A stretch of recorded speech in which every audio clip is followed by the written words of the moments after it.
السلام عليكم ورحمة الله تعالى وبركاته. بسم الله والحمد لله والصلاة والسلام على أشرف خلق الله سيدنا محمد وعلى آله وصحبه أجمعين. أهلا وسهلا ومرحبا بكم أعزائي المشاهدين والمشاهدات في موضوع جديد وحلقة جديدة من برنامجنا من هنا نبدأ.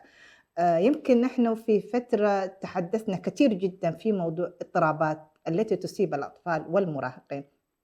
بما أنه هذا موضوع تخصصي وموضوع يتعلق بالنمو وهو موضوع هام جدًا.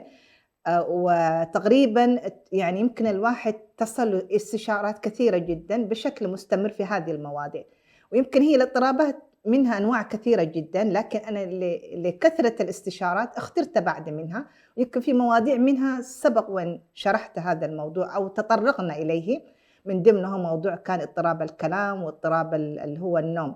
اليوم نواصل في نفس النوع من أنواع الاضطرابات، لكن نوع آخر من أنواع الاضطرابات اللي هو اضطراب الأكل.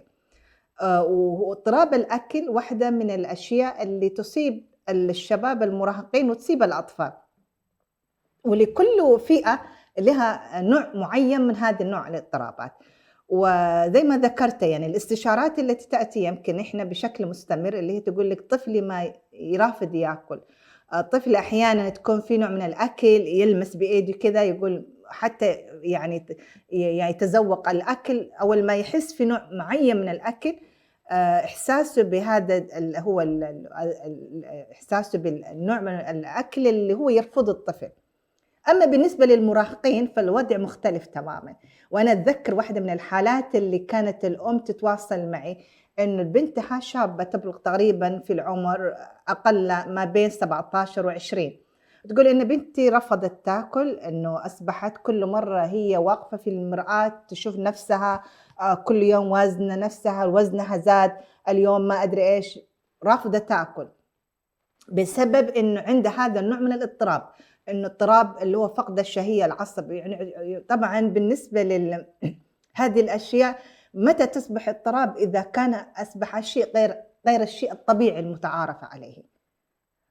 فالبنت أصبحت خلاص رافضة الأكل، يعني إنه لأنه هي همها كله إنه الstyle وإنه خايفة تكون يعني وزنها يزيد، وبالتالي يؤثر في جمالها في شكلها، لحد ما وصل مرحلة أصبح نوع من أنواع الاضطرابات والوساوس. طيب بما إنه الأكل يعتبر يعني من الأشياء الأساسية جدًا في النمو، إذا الطفل لم يعني واحدة من عناصر النمو السليم بالنسبة للطفل هو الغذاء، فإذا حصل في الغذاء خلل، هذه الأعراض قد تظهر بعد 20، 30 عامًا، وهذه الدراسات اللي أثبتته يعني. ما فقط إحنا نستهتر أو أحيانًا بمعنى أصح إنه نحن أحيانًا ما نكون جادين في هذا الموضوع، وإن أطفالنا يأكلوا أكل غير صحي. وسبحان الله إنه ربما تظهر أعراض وبعض الأمراض اللي تتعلق بالغذاء في فترة متأخرة جدًا، ولأهمية هذا الموضوع يمكن نحن نتطرق إليه إلى أي مدى هذا الموضوع خطير جدًا.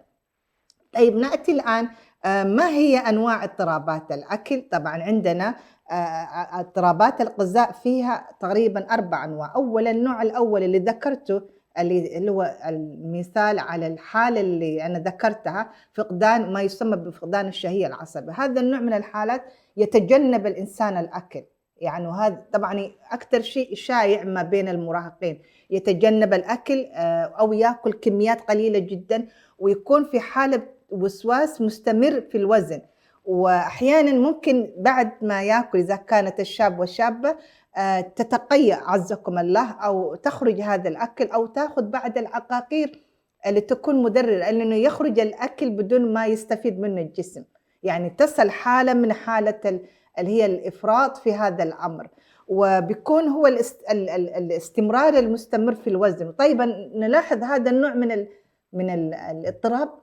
بيكون الوزن دايمًا أقل من الوزن الطبيعي.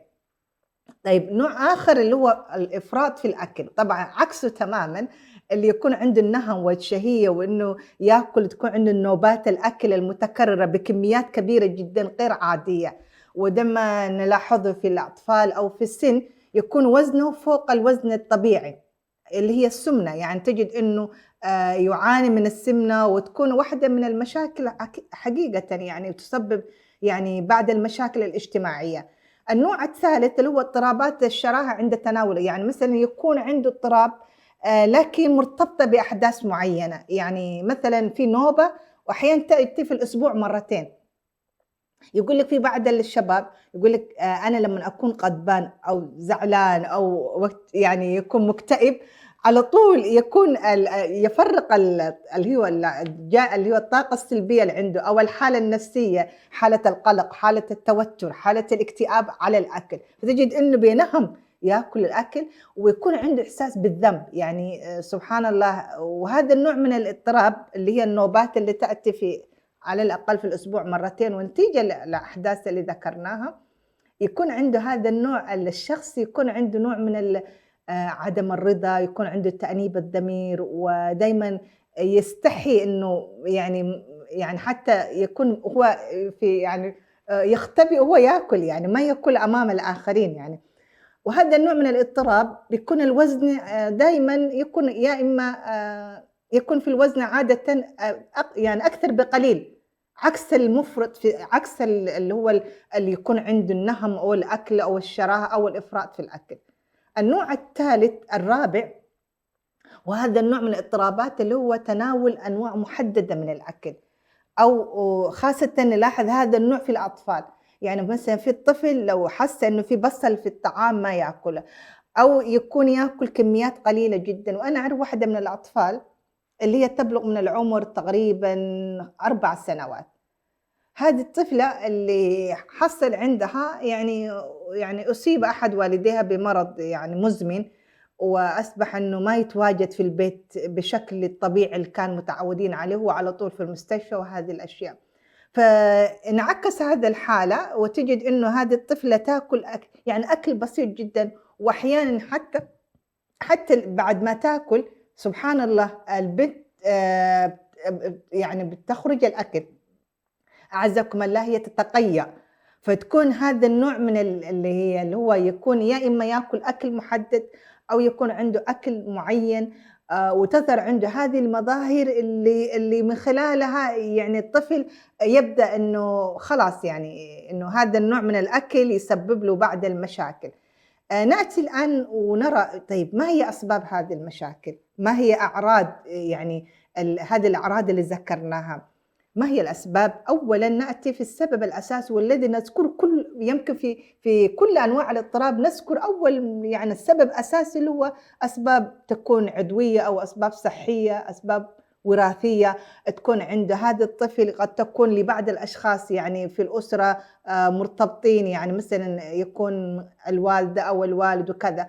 وأنا لاحظت إنه في أسرة أعرفها يعني سبحان الله الأم كانت يعني حجمها وزنها أقل من الوزن الطبيعي، سبحان الله كان البنات تأثّروا ولأنه دايمًا صحة الجنين مرتبطة بصحة الأم.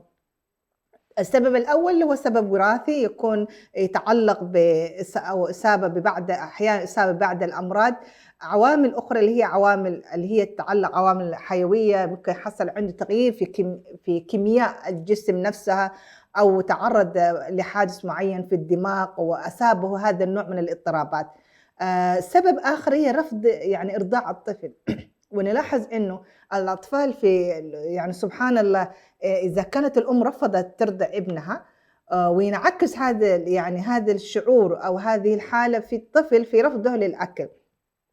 سبب آخر اللي هي طريقة إعداد الطعام، يعني حقيقةً نحن يا أخوان يعني نلاحظ الآن أصبحت ثقافة إنه الأطفال أحيانًا كل واحد في البيت ياكل لحاله، يعني يكون الطفل.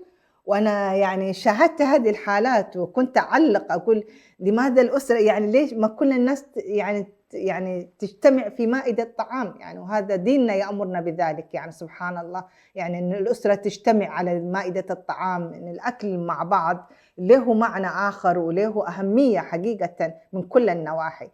العادات السيئة في الأكل إنه يكون أكل في وقت متأخر، أحيانًا يكون الأكل اللي يكون في وقت متأخر من الليل وتكون يعني سكريات وغيرها، فهذه العادات السيئة يعني خاصةً الأكل الغير صحي. الشباب نلاحظ إنه الأكل الأندومي وغيرها من الأكلات الكثيرة جدًا اللي هي ما تعُد بفائدة على الجسم، رغم إنه الإنسان خاصةً الأطفال المراهقين هم بحاجة ماسة للغذاء الجيد. الاضطرابات الانفعالية وبعدها اللي هي أحيانًا إذا تعرّض الطفل لهذه يعني المشاعر المتقلبة، هذا البيئة الأسرية اللي ذكرناها حتى في الحلقات السابقة. أحيانًا النوع اللي ذكرت اللي الطفل يكون عنده أو الشاب تكون عنده حالة بتاع اللي هو الأكل الإفراط في حالات شعور معيّنة، إذا تعرّض بشكل مستمر إلى الحزن، إلى الاكتئاب، إلى الوضع الأسري الغير مستقر، هذه الأشياء كلها تؤثر. بالإضافة لنقطة أخيرة اللي هي التحكم يعني في الطعام، يعني الأم تجبر الطفل لأكل معيّن أو كمان يكون طريقة عرض الأكل، الأشياء اللي يعني حقيقةً تؤثر على الأطفال نفسهم. ونقطة أخيرة اللي هي بعد الأشياء اللي تصيب الأطفال مثل أمراض في الفم وغيرها، فلا بد إنه هذه هي الأسباب، جملة الأسباب اللي تؤدي لهذا النوع من اضطرابات الأكل والغذاء. وصلنا لختام هذا الجزء من حلقتنا موضوع اضطراب الأكل، إلى أن نلقاكم إن شاء الله نكمل في الحلقة القادمة بإذنه تعالى. نستودعكم الله، والسلام عليكم ورحمة الله تعالى وبركاته.